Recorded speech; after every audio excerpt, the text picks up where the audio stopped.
Now we'll discuss the 11th most common question asked by the non-Muslim is, the 11th misconception in the mind of the non-Muslim is that if Islam is against idol worship, why do the Muslims bow down to the Kaaba? The reply to the allegation is, no Muslim ever worshipped the Kaaba. Kaaba is the Qibla, is the direction. It's mentioned in the Quran in Surah Baqarah, chapter number 2, verse number 144, that wherever you are, bow in the direction of the Kaaba. The Kaaba is the Qibla. For example, if the Muslims want to offer salah here, some will say let's face north, some will say south, some will say east, some will say west. So for congregation, for unity, all the Muslims face towards one direction, that is the Kaaba. So Kaaba is our Qibla. And the Muslims, they were the first people who drew the world map. And Al-Udrusi, in 1154, was the first human being who drew the world map. And when the Muslims drew the world map, they had the South Pole on top, North Pole down, and Kaaba in the center. Later on, the Western cartographers came and they turned the map upside down. North Pole top, South Pole down, yet, alhamdulillah, the Kaaba is in the center.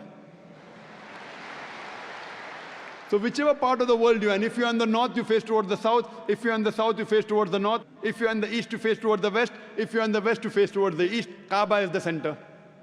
Now, when we Muslims go to Makkah, and during Umrah, or Hajj, or while doing Tawaf, we circumambulate around the Kaaba. Now, why do the Muslims circumambulate around the Kaaba? Because it's the commandment of Allah and our Rasul, we do it. But the logical reason that I can think of is that when we circumambulate, we know that every circle has got only one center. So when we're circumambulating, we're testifying that God is only one. Furthermore, the statement of the second Caliph of Islam, Hazrat Umar, may Allah be pleased with him, radiyallahu anhu, he said, it's mentioned in Sahih Bukhari, volume number 2, in the book of Hajj, chapter number 56, hadith number 675. Hazrat Umar, may Allah be pleased with him, said, pointing at the black stone, Hajar Aswad, this black stone can neither benefit me, can neither cause me any harm. Only because I've seen the Prophet kiss it, that's the reason I'm kissing it. This statement that the black stone, Hajar Aswad, can neither benefit any Muslim nor harm any human being is sufficient to prove that we Muslims don't worship the Kaaba. And furthermore, during the time of the Prophet, there were many Sahabas who stood on the Kaaba and they gave the azan. No idol worshipper will ever stand on the idol he or she worships. This is sufficient proof to show that we Muslims, we don't worship the Kaaba is only the Qibla. The 12th most common question asked by a non-Muslim is that if Islam is a universal religion, then why aren't non-Muslims allowed to enter Makkah and Medina? If Islam is a religion for everyone, then why aren't the non-Muslims allowed to enter Makkah and Medina? The reply to this question is, every country has certain areas which are called as cantonment area. Cantonment area means only the military and the people who are involved in the defense of the country are allowed. Though I am a citizen of India, I am not permitted to go in the cantonment area. I cannot say, I am a citizen of India, why am I not allowed to go in the cantonment area? No. Only those who are involved with the defense and the protection of the country, they are allowed to go in the cantonment area. Similarly, Makkah and Medina, both the Haramain, they are the cantonment areas of Islam. So only those who believe, love, and are willing to die for Islam are allowed to enter Makkah and Medina. That's the reason Allah says in Quran, from this day, do not allow any non-Muslim to enter in these two areas. Once Allah has prohibited, we agree with it. The other reason is that whenever you enter a country, whenever you want to visit a country, you have to first obtain the visa. No visa means you cannot enter the country. And one of the most difficult countries to get visa is USA. So they ask you so many questions. And nowadays they ask you, are you a terrorist? As though anyone will write yes. I want to ask the American government, has anyone written yes? Do you belong to any terrorist organization? Ajib. I want to ask them, has anyone written yes so far? Yes, I'm a terrorist. Yes, I belong to terrorist organization. They have so many questions. So you have to fulfill the requirement, otherwise they won't give you visa. And I had gone to Singapore the first time in 1986. And it was mentioned in the immigration form, death to drug traffickers. Means if you're caught with drugs, death penalty. You can't say, oh, death penalty, very barbaric law. If you want to enter Singapore, you agree with the law, otherwise don't enter. So if you want to get the visa, you have to agree with the law of the land. Now, the visa to enter Makkah and Medina is to say with your lips, La ilaha illallah, Muhammad Rasulullah. There is no God but Allah, and Prophet Muhammad is the messenger of Allah. If any human being says with his lips, La ilaha illallah, Muhammad Rasulullah, he can get visa to enter Makkah and Medina.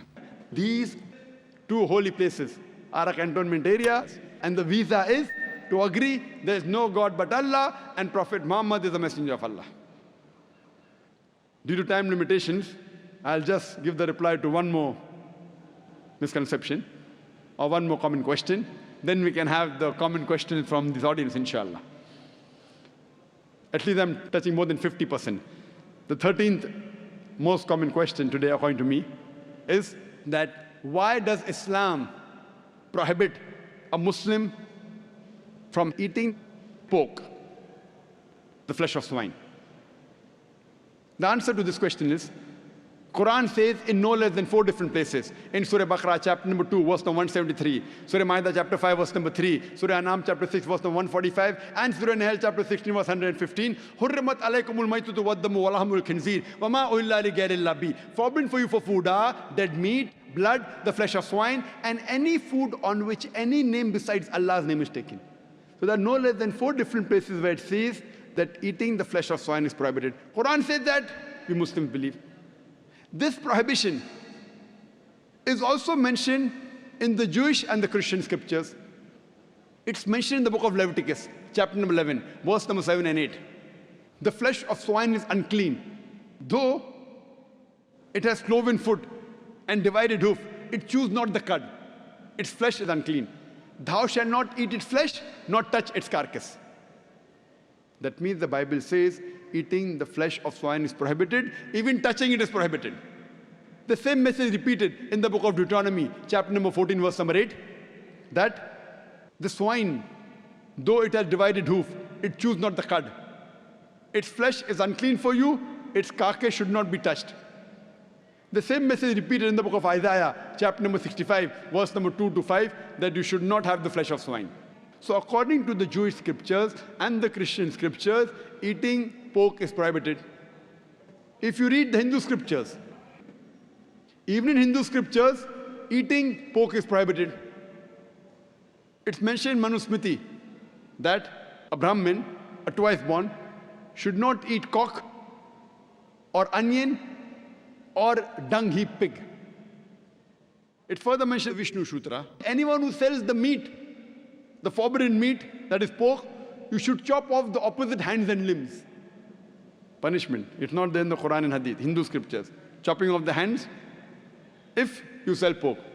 Let us analyze what are the logical reasons. So according to the religious scriptures, whether it be Christianity, Judaism, Hinduism, Islam, it's clearly mentioned in all these scriptures that eating the flesh of swine is prohibited.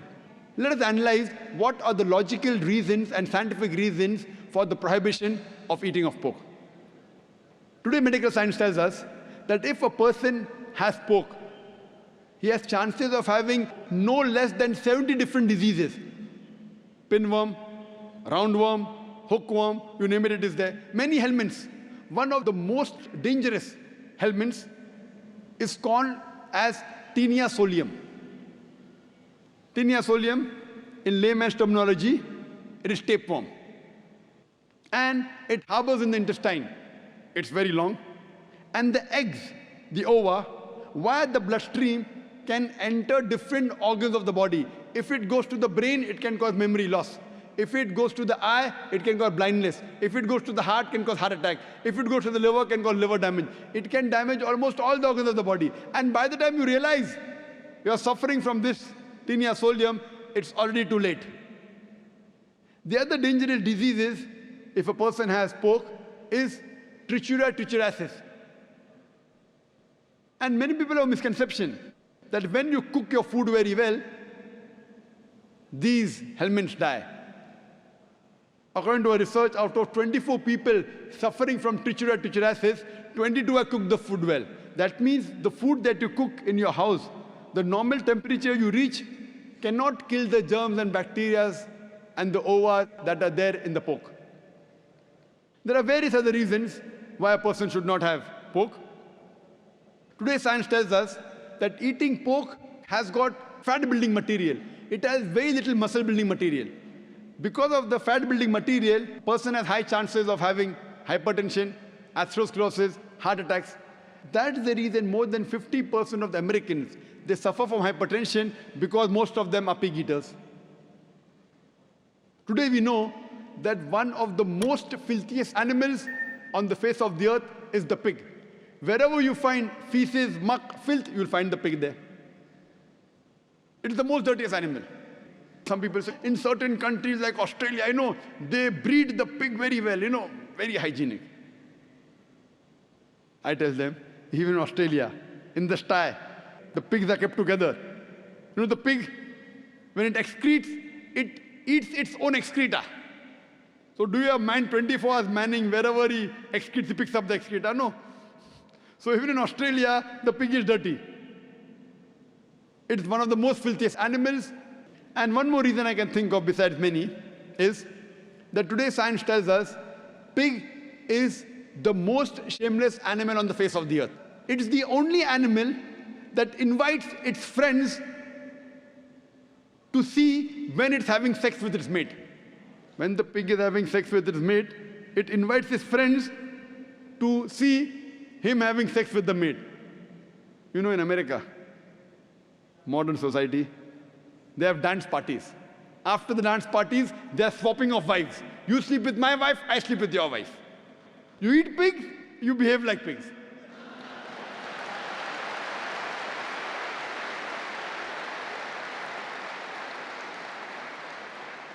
Due to limitation of time, I will not be able to complete all the 20 common questions, but you're most welcome to go to the website www.irf.net and get all the answers in details.